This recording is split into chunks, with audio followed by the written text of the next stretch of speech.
পরম করুণাময় ও অসীম দয়ালু আল্লাহর নামে শুরু করছি।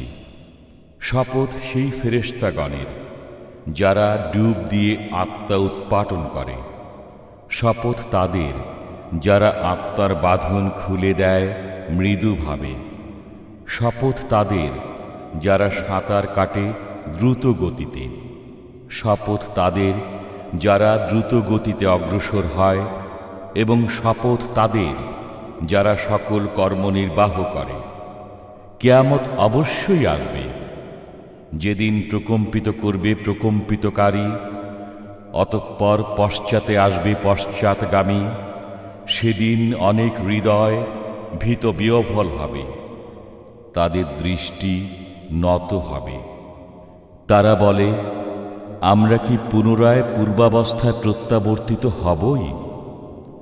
গলিত অস্থি হয়ে যাওয়ার পরও তবে তো এ প্রত্যাবর্তন সর্বনাশা হবে। অতএব এটা তো কেবল এক মহানাদ। তখনই তারা ময়দানে আবির্ভূত হবে।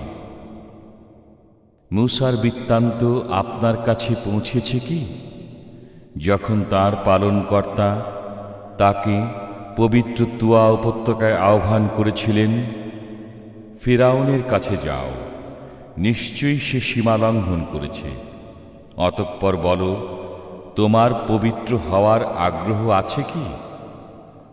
আমি তোমাকে তোমার পালনকর্তার দিকে পথ দেখাব, যাতে তুমি তাকে ভয় করো। অতঃপর সে তাকে মহানিদর্শন দেখাল, কিন্তু সে মিথ্যা আরোপ করল এবং অমান্য করল। অতঃপর সে প্রতিকারের চেষ্টায় প্রস্থান করল। সে সকলকে সমবেত করল এবং সজোরে আহ্বান করল এবং বলল, আমি তোমাদের সেরা পালনকর্তা। অতঃপর আল্লাহ তাকে পরকালের ও ইহকালের শাস্তি দিলেন। যে ভয় করে তার জন্য অবশ্যই এতে শিক্ষা রয়েছে। তোমাদের সৃষ্টি বেশি কঠিন না আকাশের, যা তিনি নির্মাণ করেছেন? তিনি একে উচ্চ করেছেন ও সুবিন্যস্ত করেছেন। তিনি এর রাত্রিকে করেছেন অন্ধকারাচ্ছন্ন এবং এর সূর্যালোক প্রকাশ করেছেন। পৃথিবীকে এর পরে বিস্তৃত করেছেন।